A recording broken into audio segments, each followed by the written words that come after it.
ମୋଦି 3.0 ପ୍ରଥମ ବଜେଟ୍ରେ ଅର୍ଥମନ୍ତ୍ରୀ ନିର୍ମଳା ସୀତାରମଣ ଅନେକ ବଡ଼ ଘୋଷଣା କରିଛନ୍ତି।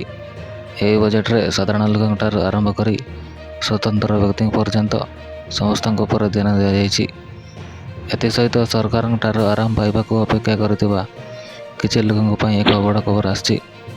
ସୋଲାର ପ୍ୟାନେଲ ଯୋଜନା ଅଧୀନରେ 1 କୋଟି ଘରକୁ 300 ୟୁନିଟ୍ ପର୍ଯ୍ୟନ୍ତ ମାଗଣା ବିଦ୍ୟୁତ୍ ଯୋଗାଇବାକୁ ଅର୍ଥମନ୍ତ୍ରୀ ଘୋଷଣା କରିଛନ୍ତି।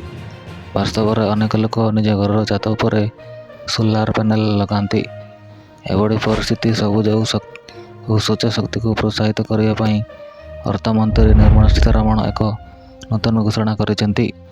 ମୋଦି ସରକାରଙ୍କ ସ୍ୱପ୍ନର ସଂକଳ୍ପ ସୌର ପ୍ୟାନେଲ ଯୋଜନା ଅଧୀନରେ 1 କୋଟି ଘର ଉପକୃତ ହେବେ। ଅର୍ଥମନ୍ତ୍ରୀ ନିର୍ମଳା ସୀତାରମଣ ବଜେଟ୍ ସମୟରେ ଘୋଷଣା କରିଛନ୍ତି ଯେ ସେମାନଙ୍କ ଛାତରେ ସୌର ପ୍ୟାନେଲ ସ୍ଥାପନ କରିଥିବା ପରିବାରମାନଙ୍କୁ 300 ୟୁନିଟ୍ ପର୍ଯ୍ୟନ୍ତ ମାଗଣା ବିଦ୍ୟୁତ୍ ପ୍ରଦାନ କରାଯିବ। ବଜେଟ୍ ସମୟରେ ଅର୍ଥମନ୍ତ୍ରୀ କହିଛନ୍ତି ଯେ ପ୍ରଧାନମନ୍ତ୍ରୀ ସୂର୍ଯ୍ୟଘର ମାଗଣା ବିଦ୍ୟୁତ୍ ଯୋଜନା ଆରମ୍ଭ କରାଯାଇଛି। ଏହା ଅଧୀନରେ 1 କୋଟି ଲୋକଙ୍କ ଘର ଛାତ ଉପରେ ସୌର ପ୍ୟାନେଲ ଲଗାଯାଇଛି।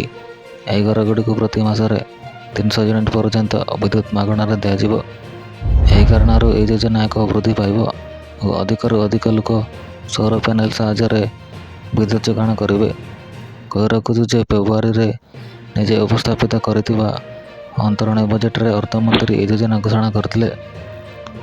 ସୋଲାର ପ୍ୟାନେଲ ଯୋଜନା ଅଧୀନରେ ସରକାର 1 କୋଟି ଘରର ଛାତ ଉପରେ ସୌର ପ୍ୟାନେଲ ସ୍ଥାପନ କରିବେ।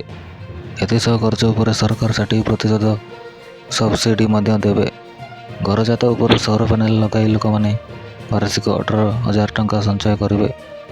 ବର୍ତ୍ତମାନ 300 ୟୁନିଟ୍ ବିଦ୍ୟୁତ୍ ମଧ୍ୟ ମାଗଣାରେ ଉପଲବ୍ଧ ହେବ। ଧନ୍ୟବାଦ। ଭିଡ଼ିଓଟି ଟିକେ ବି ଇନଫର୍ମେଟିଭ୍ ଲାଗିଥିଲେ ଚ୍ୟାନେଲଟିକୁ ସବସ୍କ୍ରାଇବ୍ କରିବା ସହିତ ଭିଡ଼ିଓଟିକୁ ଲାଇକ୍ କରିଦିଅନ୍ତୁ।